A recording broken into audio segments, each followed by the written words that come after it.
Have you ever heard of the fattening room?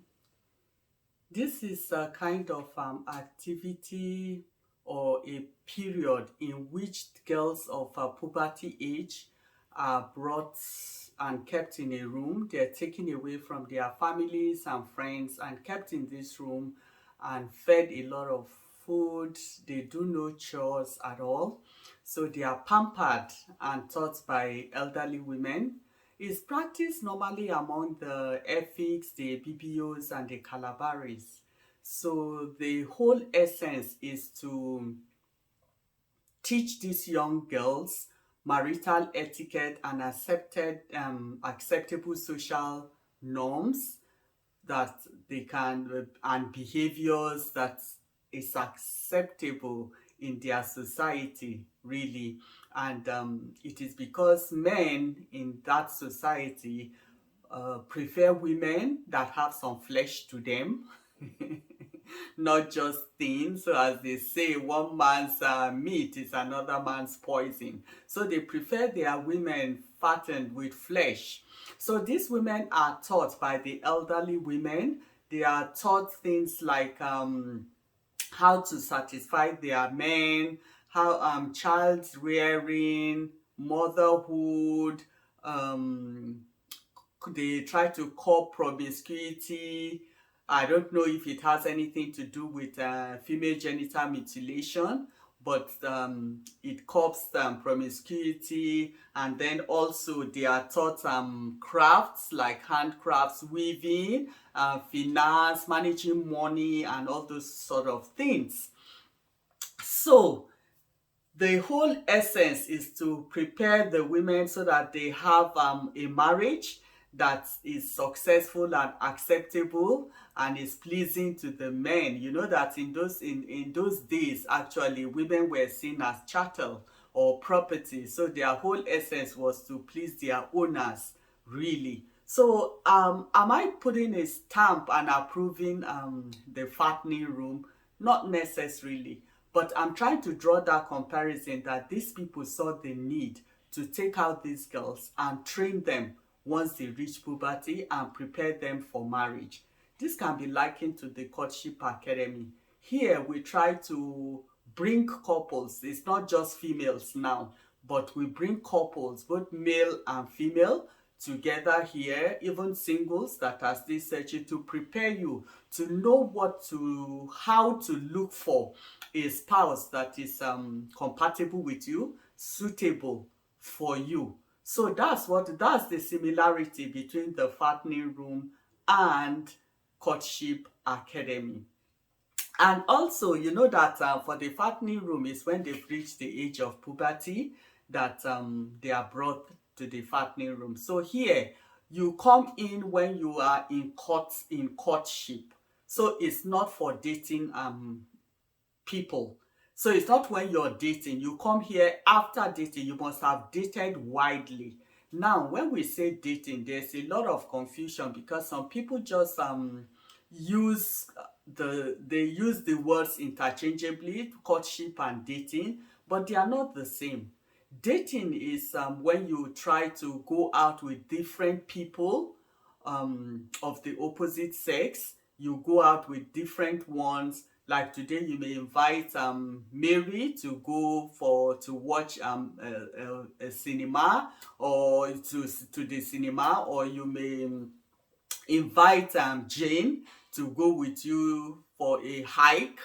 Maybe your friends are, invited you to a hike, and then you invite Jane to go with you. And another day, it may be a picnic, and you invite somebody else to accompany you to the picnic. So what is this doing? It's just giving you an opportunity to know different people, different personalities, and to understand them better. You see them when they are joking, when they are serious, when they are making a point, so that you get to see, like, do you like this kind of person? Do you want to spend more time with this kind of person? So that is dating.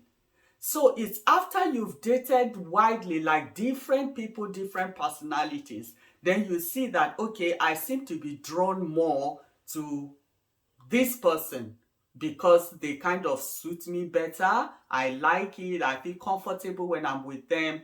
Then you narrow it down to that one person, and that's when courtship starts. You now begin to know them deeper, to understand them deeper. What do they like? What kind of things make them tick? What's their family background and all that? That's when courtship starts. So that's the difference between dating and courtship. So the academy here is when you're in courtship, not when you're dating. And then if you're single and you're in the academy, you're learning, you're trying to learn and understand the kind of things that you should look out for, the kind of things that you should be doing when you finally meet somebody that you think you are compatible with. So let's say the academy is just about you confirming to yourself if this person is for you. You're already suspecting that this person is for you. You feel that way, but you're not too sure. So the academy here just confirms to you if this person is for you. But again, just like we said of the fattening room, they must use the period to do the necessary activities and to do it right for the fattening room to be a success. So it's the same thing. In courtship, you must do the right things, follow the procedure. If you don't, then if you mess up the courtship, then you're going to hurt your marriage. It's going to affect it tremendously, and it may lead to you enduring the marriage eventually, or even lead to death, depending on what went wrong during courtship. So that is what we're here to talk, to look more into. So how do you handle courtship in order for you not to mess it up? You have to be transparent. That's the first thing. That is the most important point, for you to be transparent. Because when you're transparent and you're yourself, then you open yourself up for the other person to know who you are and to know if they want to be with somebody like you. So let's take the case of Rebecca in the Bible. That's Isaac's wife. You know that when Abraham's servant went to look for a wife for Isaac, he asked God and said, if I go there and the girl I asked to give me water, if she also gives water to my camels to quench their thirst, then that is the lady I will pick, that I will feel you have for me, for Isaac. So when he saw Rebecca, and Rebecca came there, fetched water, he asked her for water, she gave him water, and then on her own, she said, oh, I will also fetch water for your camels. And camels drink a lot of water, and he had 10 camels. So she fetched enough water for all the 10 camels. So she had to go a couple of times back and forth. Just imagine that Rebecca already knew, she had hindsight and just knew that this is what the servant was looking for. And then she pretended that, oh, she was somebody that loved to give water, to fetch water for the camels. What would have happened if that wasn't really her? By the time she goes to Isaac and then she's required to do some of these things and she can't do them, then they are going to have problems in the marriage. And to bring it home, during my own time too, my husband, when he first met me, he met me in a Bible study for the first time, and I was making a contribution when he arrived in the group late. So he was impressed with how I was contributing in the Bible study. So, so he started trying to match up my contribution so that I would notice him. But of course, I didn't notice him. But eventually, we got to meet, and here I am today. We are married. But let's say I already knew that, oh, this man wants somebody that knows the Bible very well. And I know I didn't know the Bible very well. Then I pretend that, okay, I know the Bible, and then I try to display during the Bible study. He notices me, and then we get married. What happens when I'm now married to him and he discovers that I know nothing? I know zero as pertaining the Bible. It's going to be a problem for the marriage, because that's not what he bargained for. So for you not to mess up your courtship, you need to be transparent. You need to be yourself. You don't need to fake to be somebody else. There's somebody out there, I can assure you. There's somebody looking for someone exactly like you, with your qualities and everything. So don't hide them. Be yourself, and that person will come when they meet you and notice you. You're busy being yourself, and you will be found. And then another thing is that when you accept behaviors that you don't like. Let's say the person is drinking and smoking, and you don't like drinking and smoking, but because you feel you're desperate, you want to get married, you accept it. You feel like, okay, I will just tolerate it. Maybe by the time we get married, I will change him or find ways to talk him out of these habits that I don't like. Well, you're already messing up your courtship right there. Because he's not going to change. Trust me, it gets worse when you get married. Because now the person is relaxed and feels like, you accepted me the way I was, so why are you complaining now? It will now be like you're nagging the person and whatnot. For the men, it can be makeup. If you don't like a woman that makes up, and then you marry her because when you're just ready to settle, maybe she has some other qualities, and you feel, I will just marry her like that because I like the other qualities. Then by the time you get married, you feel, I can change her. Then when she's dressing, you're like, no, darling, don't wear makeup. I prefer you without makeup. Like, excuse me? When you met me, I was having makeup on, and you tolerated it. So why are you asking me now not to wear makeup? So that's another angle, because by the time you get in now, you didn't address it during courtship with the time you were supposed to. So you have to live with whatever thing you accepted during the courtship. Then let's say also that you tolerate violence. The person can talk to you anyhow. You come late and he's not happy with you, or you're having a disagreement and the person gets so angry. It can be male or female, because even these days females too can be violent. So the person gets angry during a disagreement and slaps you. And you take it, and you just cry, like after you're still throwing yourself into the person's arms, and you're still ready to go on with the relationship. Well, you cannot complain later, because when you get married, it's going to get worse. It's not going to get better. So you will live with the punching. Like whenever you upset the person will strike out. And you know that with this sort of things, this year alone, we've seen how many cases of domestic violence. Even Osinachi is still fresh in our memories, how that can lead even to death, which is a sad thing. So this is the time for you to use your courtship right, to observe these things. You can't say, I'm ready to tolerate this because I want the missus to my name, or I want to be considered a respectable man in the society, so I'm just going to take whatever my wife, my intended wife, brings, or how she's harsh or doesn't respect me, or things like that. So there are things that are serious and you need to consider. And you don't need to trash your values and beliefs just because you want to get married.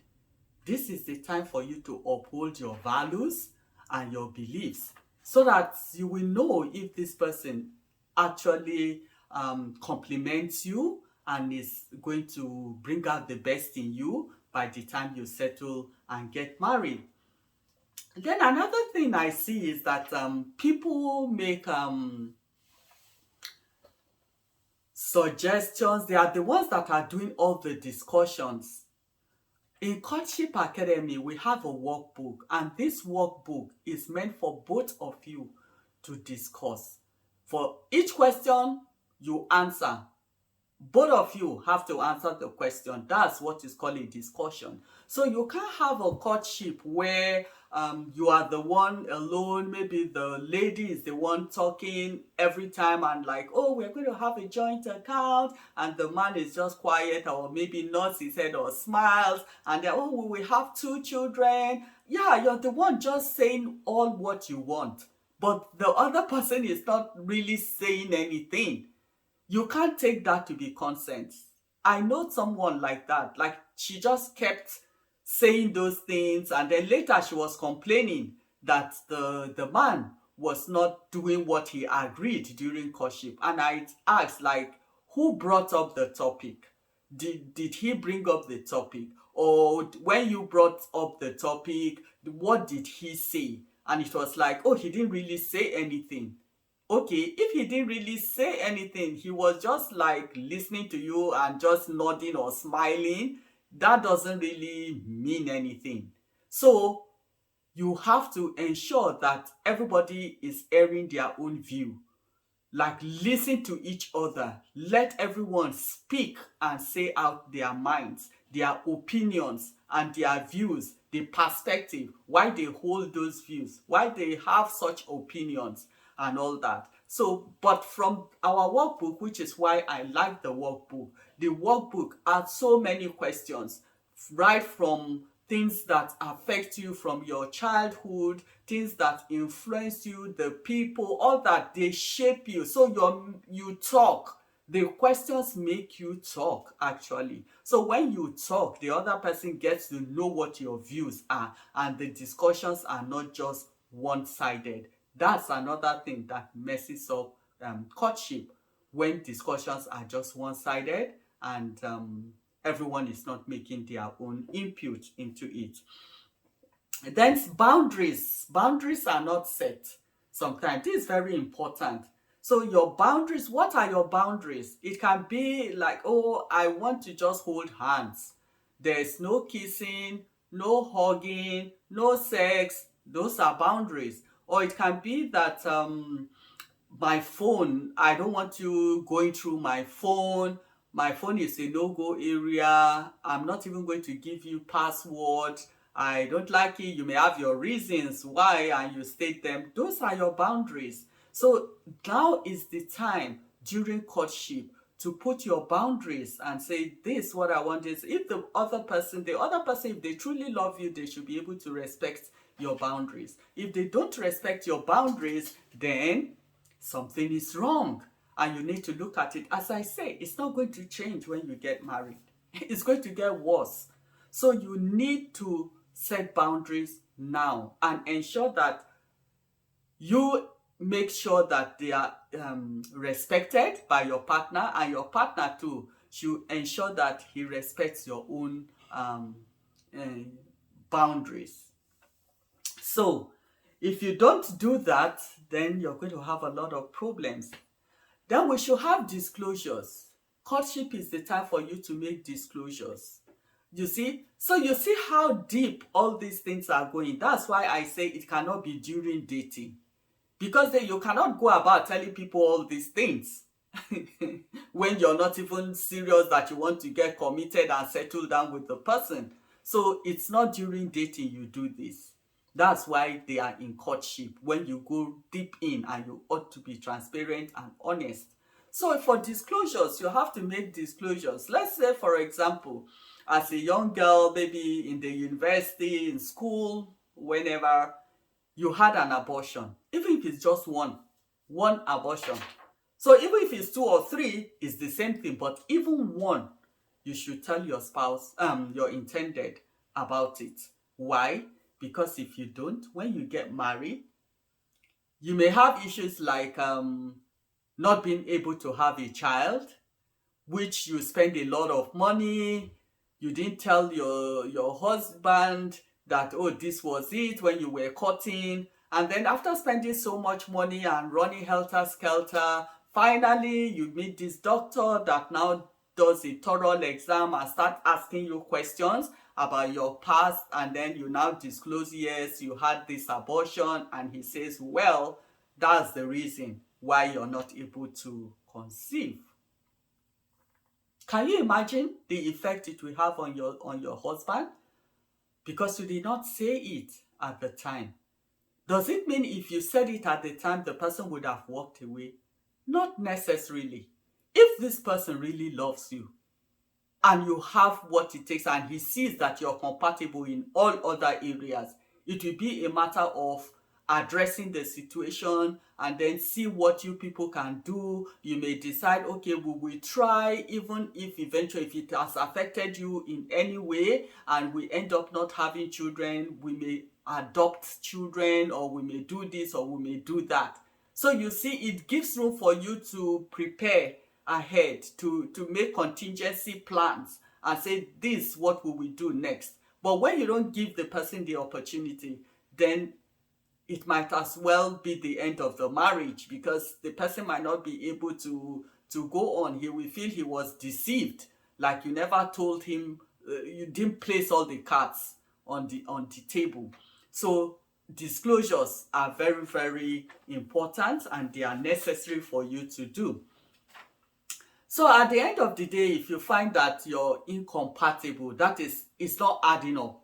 After asking all these questions in our compatibility workbook, and you find that it's not going to work, you're not compatible, then it's time for you to be realistic and walk away. Like, yes, it's not the end of the world.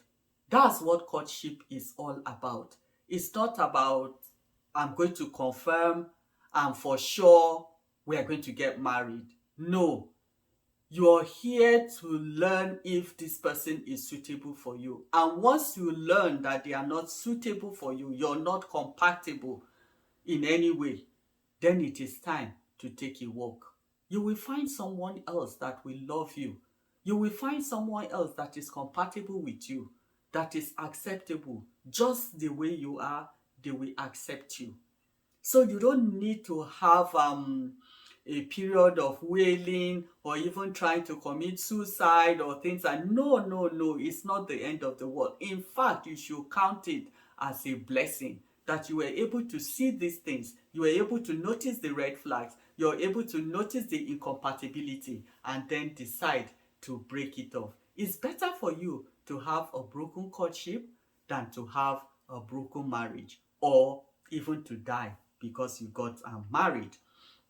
So a successful marriage depends on the foundation in which you lay, the foundation you lay in courtship, actually. So one, as we've said, present your true self.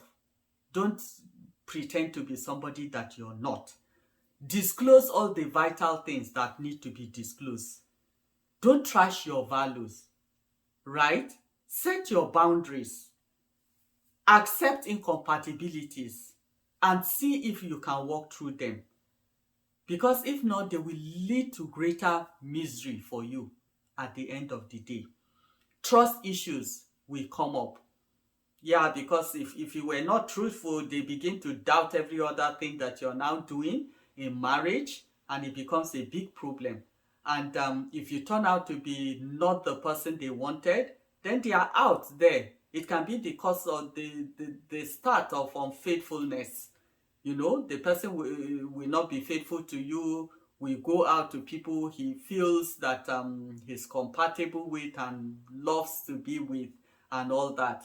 And then when you cut right, it gives that room for you to develop friendship, because I believe that that is one of the things that helped my husband and myself to develop the closeness and the friendship we have, because I developed most of these questions that I have in the workbook during our own courtship, and we talked about them. There was nothing that we hid from each other. So we went in depth and discussed all the past relationships we've had, the effects things have had on us, and all that. So we were not like perfect human beings. We were just two people that have been forgiven by God for their past sins and everything, and then we were ready to walk together. So we knew ourselves. We were not pretending. We were not hiding anything, because those are the ways in which you hurt your marriage and you mess up the courtship and you don't achieve the purpose for which courtship was is meant to serve. right? So, as I said, be transparent, be honest. Somebody is looking for someone exactly like you. Know yourself.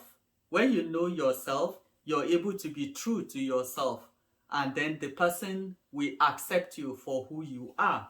Set your boundaries and respect your partner's boundaries as well. And then make all the vital disclosures that you need to make so that a person can see if they will fit in with it, or they are ready to help you. Or it can be like, no, maybe this what we will do, or I don't think it will work for me. It gives the person an opportunity to make an informed decision, and you can also reach a compromise on that if you want. So be realistic. Once you notice all these things, be realistic with yourself. Don't try to sugarcoat them. Don't try to pretend they don't exist. Don't say they will change when we get married, or I will convince him, or I will fast and pray and he will change. It doesn't work like that. So try to get this step right. Get your courtship right. Don't mess it up. That is the only way you can lay a solid foundation for your marriage, because marriage is meant to be enjoyed, not endured.